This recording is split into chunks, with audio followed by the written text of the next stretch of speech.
السلام علیکم. تو آج ہم پڑھنے والے ہیں last episode of bogie number 12 by Baharunnisa Shah Mir. پچھلی ایپیسوڈ میں نے کہا تھا کہ وہ لاسٹ ہے، لیکن وہ انفارچونیٹلی لاسٹ نہیں ہو سکی کیونکہ میں ریڈ نہیں کر سکی تھی، اس کے آگے بہت ایموشنل ہو گئی تھی. خیر، آج ہم لوگ اسے کمپلیٹ کریں گے اور پلیز مجھے کمنٹ سیکشن میں ضرور بتا دیجیے گا کہ ہم نیکسٹ ناول کون سے سٹارٹ کریں. تو لاسٹ ایپیسوڈ اب ہم سٹارٹ کرتے ہیں. چند گھنٹے بعد ریل گاڑی سفر شروع کرنے کی تیاری میں تھی. ہزاروں کی تعداد میں لوگ ڈبوں میں بھرے جا رہے تھے. دل دھڑنے کی جگہ نہ تھی. پھٹے پرانے کپڑے، مفلس و نادر چہرے، بھوک کے مارے بدن اور جھلستی سازشوں کے مارے لوگ اپنے وطن جانے کو تیار تھے. وہ آج ایک بار پھر بوگی نمبر 12 میں تھی. جانے کیسا نصیب تھا کہ اسے ہر دفعہ ریل گاڑی میں بوگی نمبر 12 ہی ملتی تھی. بوگی لوگوں سے کھچا کھچ بھری ہوئی تھی. عورتیں، بچے، لڑکیاں اور ان سب کے درمیان دبک کر بیٹھی دو بہنیں، گل رانا اور نور العین عرف نوری. وہ ایک بار پھر ریڈیو کی تاریں چھیڑ رہی تھی. گھر گھر کی آواز کے بعد بالآخر چند صاف اور واضح آوازیں بھی سنائی دینے لگیں. کامل حشام سارے لوگوں کو دلاسے دے کر اب بوگی نمبر 12 کی جانب آ گیا تھا. بس یہ آخری بوگی تھی. اس کے بعد وہ یہاں سے نکل کر چند اعلیٰ افسران کے ساتھ گاڑی میں سوار ہو کر ایک شان سے پاکستان جانے والا تھا. لوگوں کے جھمگٹے سے نکل کر گل رانا کو نظر انداز کرتا وہ باہر جا رہا تھا جب ریڈیو کی آواز واضح ہوئی. 14 اگست 1947. یہ ریڈیو پاکستان لاہور ہے. آپ سب کو پاکستان مبارک ہو. وقت نے گہری سانس لی. آسمان نے تشکر کے آنسو بہائے. سورج نے اپنی حدت کم کر دی اور اڑتے پرندے اس اعلان کے رعب سے ایک پل کے لیے ٹھہر کر بیٹھ گئے. آس پاس فضائیں رقص کرنے لگیں اور غلام دل کا مالک ذہنی غلام نظر چراتا بوگی نمبر 12 سے باہر نکل گیا. اعلان نہیں تھا، یہ صرف ایک اعلان ہو ہی نہیں سکتا تھا. لاکھوں لوگوں کی ریاضتیں، قربانیاں، احسار بالآخر قبول ہوا تھا. اس آواز نے لوگوں کے رونگٹے کھڑے کر دیے تھے. دیوانے کا خواب سچ ہو گیا تھا. بٹوارا ہو چکا تھا. لاہور کی کنیت میں پاکستان کا نام آ گیا تھا. کیا نعمتوں کی کوئی حد رہ گئی تھی؟ پیغام بار بار دہرایا جا رہا تھا. مرد سجدے میں گر پڑے تھے. عورتیں آوازوں کے ساتھ رونے لگی تھیں. نوعمر لڑکے لڑکیاں جوش سے نعرے لگانے لگے تھے. بڑے بوڑھوں نے دعائیں کے لیے ہاتھ اٹھا لیے تھے. گل رانا کی آنکھوں سے آنسو بہہ رہے تھے. بالآخر سے وہ خواب پورا ہوتا نظر آیا تھا جس کے لیے وہ اپنا آدھا خاندان گنوا چکی تھی. لیکن کچھ خواب شاید پورے ہو کر بھی ادھورے رہ جاتے ہیں. پاکستان کی حدود کے باہر ریل گاڑی میں چند لوگ سوار ہوئے.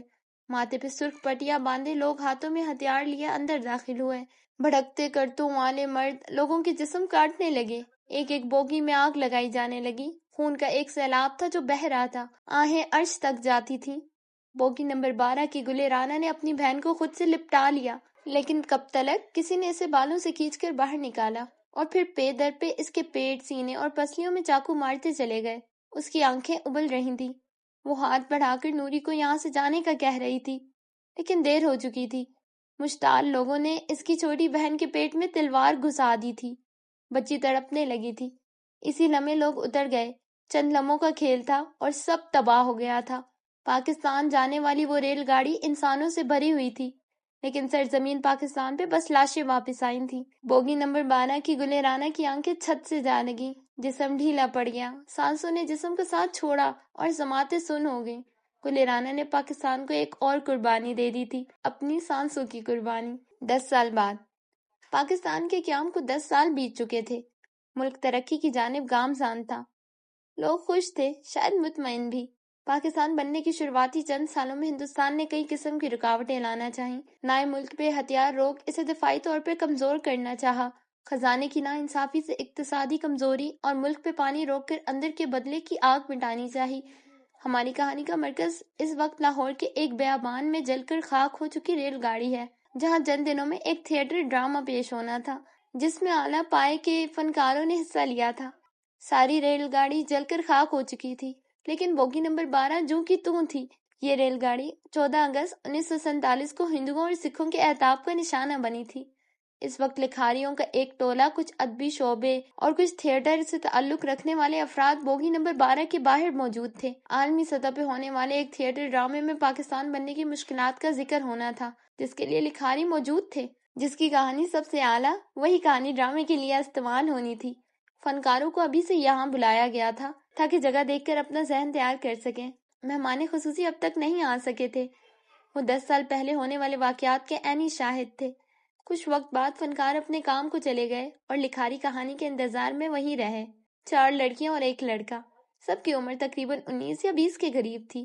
یہ ان کے کیریئر کا آغاز تھا، اور آغاز ہی اتنے بڑے منصوبے کے ساتھ تھا کہ ان کے ہاتھ پاؤں پھول رہے تھے۔ اللہ اللہ کر کے انتظار ختم ہوا اور مہمان خصوصی آتے دکھائی دیے۔ 40 کے ہندسے کو چھوتے ہی خوش شکل مرد، مضبوط جسامت، رنگت گہری، آنکھیں ذہین، بال اچھے سے جما رکھے تھے۔ ان کے چہرے پہ مسکراہٹ تھی۔ کچھ سال قبل تک وہ سیاست سے منسلک تھے، لیکن اب وہ ریڈیو کے لیے کام کرتے تھے، کئی فلاحی تحریکیں چلاتے تھے، عالمی سطح پہ مقبول انسانیت کے عالم بردار۔ کامل ہشام آج بھی اخباروں کی سرخیوں میں تھا۔ وہ قریب چلا آیا تو تمام لکھاریوں نے اسے سلام کیا۔ عقیدت تھی کہ کیا اس آدمی سے نظر نہ ہٹتی تھی۔ لوگ اس کے لیے دیوانے تھے، باتیں بس اس کی جاتی اور اسی کی سنی جاتی تھی۔ لکھاریوں سے بات کرتے ہوئے اس کی گردن تفاخر سے اٹھتی تھی۔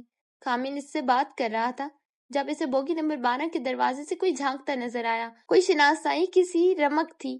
اس نے مڑ کر دیکھا، لیکن سوائے ایک پلو کے اسے اور کچھ نظر نہ آیا۔ اس نے حیرت سے گردن واپس موڑ لی۔ یوں ہی شاید کوئی خیال ہو، وہ ایک بار پھر اپنی مخصوص مسکراہٹ کے ساتھ لوگوں سے بات کرنے لگا۔ تھوڑی دیر بعد وہ 5 لکھاری اور کامل ہشام ایک ٹینٹ کے نیچے بیٹھے تھے۔ کامل ہشام اتنا جاذب نظر، نرم اور پرخلوص تھا کہ اس سے رعب سا محسوس ہوتا تھا۔ سر، کیا آپ نے ان تمام لوگوں کی مدد کی تھی جس نے آپ سے مدد مانگی، یا پھر کوئی ایسا تھا جس کی آپ چاہ کر بھی مدد نہ کر پائے ہوں؟ انم کی بات پہ ایک لمحے کو کامل تھم گیا تھا۔ اسے آج بھی وہ آنکھیں یاد تھی، ان کی التجا یاد تھی۔ وقت پر لگا کر اڑا تھا، لیکن کامل ہشام آج بھی بوگی نمبر 12 میں قید تھا۔ لمحے وہ جواب نہ دے سکا تو انم نے گلا کھنکار کر اسے متوجہ کیا۔ اصل میں اس لیے پوچھ رہی ہوں تاکہ اس وقت کی بے بسی بھی لکھ سکوں۔ کچھ لوگ ایسے تھے نا جو چاہ کر بھی مدد نہ کر پائے۔ ایسا کوئی انسان، کوئی حالات نہیں ہوتے جب آپ کسی کی مدد کرنا چاہیں اور کر نہ سکے۔ کئی بار آپ خود غرض ہو جاتے ہیں اور بس۔ اس نے پچھلی بات کا جواب نہیں دیا، لیکن جس بات نے اس کے دل و دماغ کو ہلا دیا تھا اس کا جواب ضرور دیا۔ کوئی دوسری لکھاری اسے کوئی الگ سوال کر رہی تھی جب کامل نے ایک بار پھر اسے دیکھا۔ اس نے وہی شال اوڑھ رکھی تھی، وہی آنکھیں، وہی آدھا نقاب۔ برقعے کے اوپر پہنی شال لہراتے ہوئے وہ ایک بار پھر آنکھوں سے اوجھل ہو گئی۔ اب کہ اس کے ماتھے پہ پسینے کے ننھے ننھے قطرے ابھرے۔ کیا وہ برہم تھا یا پھر اندیکھا سچ؟ یہ کیا ہو رہا تھا؟ یہ کیا تھا؟ آنکھوں کا دھوکا یا پھر یاد کا تازہ ہونا؟ وہ ایک بار پھر اس ریل گاڑی کے سامنے تھا۔ بچپن میں اس نے پنڈت جی سے سنا تھا کہ جہاں جو انسان مرا ہو اس کی آتما روح وہیں منڈلاتی ہے، یہاں تک کہ اسے مکتی، آزادی نہ مل جائے۔ سر، مجھے یہ پوچھنا تھا کہ کیا 10 سال پہلے آپ نے کوئی ایسا واقعہ دیکھا جب اپنوں نے ہی اپنوں سے ہاتھ چھڑا لیا ہو؟ یعنی ہندو اور سکھ نہیں، اپنے مسلمان بہن بھائی۔ کامل نے ماتھے پہ آئے پسینے کو پہنچا۔ نہیں، ایسا کچھ نہیں ہوا تھا۔ قربانی اور احسان کا جذبہ اس دور میں بتحاشا تھا۔ لوگ ایک دوسروں کے لیے کچھ بھی کرنے کو تیار تھے۔ اس نے یہ نہیں بتایا کہ وہ وہی شخص ہے جس نے اپنی ہی محبت سے دستبرداری دی تھی۔ چائے پیئیں گے کامل ہشام؟ آواز پہ اس نے کرنٹ کھا کر پیچھے دیکھا۔ نقاب سے جھلکتی سے آنکھیں، سیاہ بھرکا نیلی چادر۔ اسے سانس لینے میں دشواری ہوئی۔ چند لمحے کے لیے وہ بالکل ششد رہ گیا۔ وہ اپنی جگہ سے اٹھ کھڑا ہوا۔ سیاہ آنکھیں اسے دیکھ رہی تھیں۔ کامل کو اپنی آنکھوں پہ یقین نہ آیا۔ وہ آج 10 سال بعد یوں اپنے روبرو اسے دیکھ رہا تھا۔ روحیں ہوتی ہیں، وہ واپس آتی ہیں، بات کرتی ہیں۔ بچپن کا پڑھایا پاٹ سچ بن کر سامنے آیا تھا۔ جناب، آپ ٹھیک ہیں؟ نومی نے اسے کندھے سے پکڑ کر اس کا رخ اپنی جانب کیا۔ کامل نے واپس تیزی سے گردن موڑ لی، لیکن اب وہاں کوئی نہیں تھا۔ اس کی ٹانگیں لرز رہی تھی، دل پہ تعاشا درک رہا تھا۔ کیا تم لوگوں کے ساتھ رانا بھی آئی ہے؟ گلے رانا، وہ بھی لکھاری بننا چاہتی تھی۔ وہ بوگی نمبر 12 کی مسافر تھی۔ کیا تم لوگوں نے اسے دیکھا ہے؟ وہ ایک آس سے ان سب کے چہرے دیکھ رہا تھا۔ 10 سال ایک سراب کے پیچھے بھاگنا مذاق نہیں تھا۔ 10 سال وہ قیدی رہا تھا، محبت کا، ضمیر کا، گل کی سیاہ آنکھوں کا۔ ہم نے ایسے کسی لکھاری کا نہیں سنا جناب۔ کیا معلوم وہ لکھاری نہ بن سکی ہو، کیا معلوم اسے آزادی نہ مل سکی ہو۔ نومی نے ناعلمی سے کندھے اچکائے۔ باقی سب بھی متفق تھے۔ کامل کی رنگت واضح طور پہ سفید پڑ چکی تھی۔ اس کا دل بے چین ہو رہا تھا۔ یہ نظر کا دھوکہ نہیں تھا، یہ کچھ تھا، کوئی سچ، کوئی ادھوری کہانی۔ وہ لکھاری بن گئی ہوگی۔ خواب پورے ہو جاتے ہیں، آزادی ہر ایک کے لیے ہوتی ہے۔ سب لوگ ٹکر ٹکر اس کا چہرہ دیکھنے لگے تھے۔ کامل دھیرے سے دوبارہ اس کرسی پہ بیٹھ گیا۔ اب کہ اس کے انداز میں واضح بے چینی تھی۔ وہ بس کسی طرح یہاں سے چلے جانا چاہتا تھا۔ سر، میں محبت کی کہانی لکھ رہی ہوں، فوزیہ نے کہنا شروع کیا۔ اگر آپ کو برا نہ لگے تو کیا میں کچھ سوال کر لوں؟ جی پوچھیں، میں یہاں جواب دینے ہی آیا ہوں۔ اس نے ماحول ہلکا پھلکا کرنا چاہا۔ کیا آپ نے 10 سال پہلے اس برزخ کے عالم میں کوئی ایسا مرد دیکھا تھا جس نے اپنی محبت سے آنکھیں پھیر لی ہوں، یا پھر کسی قسم کی مراعات کے لیے دل کی خوشی قربان کر دی ہو؟ اور اگر آپ نے ایسا مرد دیکھا تھا تو آپ اس کے بارے میں کیا کہیں گے؟ چند لمحے وہ غائب دماغی سے انہیں دیکھتا رہا، اسے کبھی لکڑی کے ستون کے پیچھے کوئی پلو لہراتا نظر آتا، کبھی اسے اپنے قریب کوئی آہٹ محسوس ہوتی۔ کامل حشام کا دل اچھل کر حلق میں آ رہا تھا۔ اسے لگا یہ وہم ہے، یا شاید بوگی نمبر 12 کو ایک بار پھر اپنے سامنے دیکھ اس کی تمام یادیں تازہ ہو رہی تھیں۔ میں کسی کو جانتا ہوں جس نے ایسا کیا تھا اور وہ پچھتا رہا ہے۔ وہ بس ایک موقع کی تلاش میں ہے، بس ایک بار اسے اپنی غلطی ٹھیک کرنے کا موقع ملے اور وہ سب کچھ ٹھیک کر سکے۔ کاش اسے ایک بار وہ موقع مل جائے، وہ غائب دماغی سے کہہ رہا تھا۔ دل دماغ کہیں دور اٹکا تھا۔ سر، میرا ایک سوال ہے۔ اب کے بشرا نے سوال کرنا چاہا، مگر کامل اٹھ کھڑا ہوا۔ ہم اس بیٹھک کو کل دوبارہ شروع کریں؟ میری طبیعت کچھ ناساز ہے، وہ غائب دماغی سے کہہ رہا تھا، اور پھر بغیر کسی کا جواب سنے وہ وہاں سے نکلتا چلا گیا۔ اسے تکلیف ہو رہی تھی، اسے خوف آ رہا تھا، اسے محبت یاد آ رہی تھی۔ لکھاری اسے حیرت سے جاتے ہوئے دیکھتے رہے۔ اگلی صبح وہ وقت سے پہلے آ گیا تھا۔ آج کچھ فنکار اور ہدایت کار بھی جمع تھے۔ کامل حشام ایک شخصیت تھا۔ ایک بھرپور وقت ان تمام لوگوں کے ساتھ گزار لینے کے بعد وہ ایک بار پھر ان 5 لوگوں کے ساتھ تھا۔ آج چہرے پہ تھکی تھکی مسکراہٹ تھی۔ وہ شب خوابی کا شکار رہا تھا۔ ٹینٹ کے اندر آج نرم قالین بچھا تھا۔ یہ سردی کے دن تھے، دھوپ نرم اور بدن کو بھاتی تھی۔ وہ آج ایک بار پھر لکھاریوں کی معلومات میں اضافہ کر رہا تھا۔ کل سے کہانی تیار ہونے والی تھی اور اگلے ہفتے تھیٹر میں تیاری شروع ہو جانی تھی۔ جناب، مجھے یہ جاننا تھا کہ… کامل اس کے باقی الفاظ نہیں سن سکا۔ سی آنکھوں والی لڑکی عین اس کے سامنے آ کر بیٹھ گئی تھی، چہرہ گھٹنوں پہ رکھے، آنکھیں اس کے چہرے پہ ٹکائے وہ مسکراتی نظروں سے اسے دیکھ رہی تھی۔ یہ آنکھیں، کامل ان آنکھوں کو کیسے بھول سکتا تھا؟ وہ سانس لیے بغیر اسے دیکھتا رہا۔ 10 سال اس نے ان آنکھوں کو اپنے خواب میں دیکھا تھا۔ یہ آنکھیں اس کے دل پہ نقش ہو گئی تھیں۔ وہ ان آنکھوں کو کیسے بھول سکتا تھا؟ کل تک یہ سب اسے ایک وہم لگا تھا، لیکن آج وہ حقیقت بن کر سامنے بیٹھی تھی۔ وہ دھیرے سے اپنی کرسی سے اٹھ کر نیچے آ بیٹھا۔ لوگ اسے دیکھ رہے تھے، اسے کوئی پرواہ نہیں تھی۔ رانا اس کے سامنے تھی، اسے باقی ساری دنیا جھوٹ لگی۔ وہ عین رانا کے سامنے بیٹھ گیا۔ اس کی آنکھیں دیوانہ وار ان سے آنکھوں کو دیکھ رہی تھیں۔ کامل کو اندازہ نہیں ہو سکا، مگر اس کا چہرہ گیلا ہو رہا تھا۔ اس نے ہاتھ بڑھا کر اپنے سامنے بیٹھی لڑکی کو چھو کر دیکھنا چاہا۔ اس کا ہاتھ ہوا میں معلق رہ گیا۔ لڑکی نے گردن ایک جانب ڈھلکا دی تھی، یوں جیسے وہ اسے ستا رہی ہو۔ میں نے کئی سال تمہارا انتظار کیا ہے رانا۔ اس کے لبوں سے دھیرے سے چند الفاظ نکلے۔ آس پاس بیٹھے لکھاریوں کی حیرت کی انتہا نہ رہی تھی۔ کامل اب تک کسی طلسمی لمحے کے زیر اثر اسے تکتا رہا تھا۔ اسی پل وہ اٹھ کھڑی ہوئی۔ کامل بے چینی سے اس کے ساتھ اٹھا تھا۔ رانا، میری بات سنو، خدا کے لیے مت جاؤ۔ جناب، آپ ٹھیک ہیں؟ آپ کی طبیعت ٹھیک ہے؟ فکر مند سا نومی فوراً اس کے قریب چلا آیا۔ نقاب والی لڑکی سے دور جا رہی تھی۔ کامل اس کے پیچھے جا رہا تھا۔ جب نومی نے اسے کندھوں سے تھام کر روکا، انم پانی لیے کھڑی تھی اور فوزیہ بے تحاشا حیرت سے اسے دیکھ رہی تھی۔ جناب، آپ کی طبیعت خراب لگ رہی ہے، آپ کو گھر جانا چاہیے۔ مجھے جانے دو، مجھے رانا کے پاس جانے دو، وہ اسی طرف گئی ہے، مجھے بھی وہاں جانا ہے۔ اس نے کہا تھا وہ بوگی نمبر 12 کا سفر میرے ساتھ کرنا چاہتی ہے، مجھے اس کے ساتھ جانے دو۔ وہ خود کو چھڑواتا ہوا بھاگ رہا تھا۔ نومی نے اسے روکنا چاہا، لیکن روک نہ سکا۔ وہ کسی جادوئی لمحے کے زیر اثر تھا۔ 10 سال وہ اسے اپنے وہم میں دیکھتا رہا تھا، آج 10 سال بعد وہ حقیقت تھی، اور اگر حقیقت نہ تھی تو اسے گلیرانا کا سراب ہی کافی تھا۔ جلی ہوئی تباہ شدہ ریل گاڑی آج بھی اسی بیابان میں کھڑی تھی جہاں نیا ریل بند تیار ہو رہا تھا۔ مزدور اپنے کام میں لگے تھے۔ کچھ مزدور اس ریل گاڑی کی بوگیوں کے ٹکڑے کر رہے تھے تاکہ ان کو یہاں سے لے جانے میں آسانی ہو سکے۔ کامل نے اسے بوگی نمبر 12 میں جاتے دیکھا تھا، سو اسی طرف دیوانہ وار لپکا۔ وہ اندر آیا تو خون اور ہڈیوں کی بدبو آج بھی ویسی تھی۔ وہ کھڑکی کی طرف چہرے کیے بیٹھی تھی۔ کامل نے اپنی رگوں میں سکون اترتا محسوس کیا۔ وہ دھیرے دھیرے چلتا ہوا آیا اور اس کے سامنے آ کر بیٹھا۔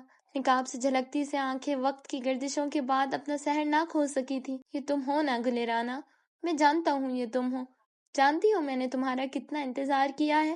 وہ کس بے سکونی، کس بےتابی سے پوچھ رہا تھا۔ یہ لمحہ، یہ وصل، آج خواب لگا، زندگی سے جنت لگی۔ 10 سال پہلے کامل حشام نے تم سے آنکھیں چرا کر غلطی کی تھی رانا۔ آج 10 سال بعد میں یہاں تمہارا مجرم بن کر موجود ہوں۔ تو میری آزادی تھی رانا، تمہارے بعد میں غلام ہو گیا ہوں، مجھے اس غلامی سے نکالو، خدا کے لیے۔ وہ اس کے سامنے ہاتھ باندھے ہوئے تھا،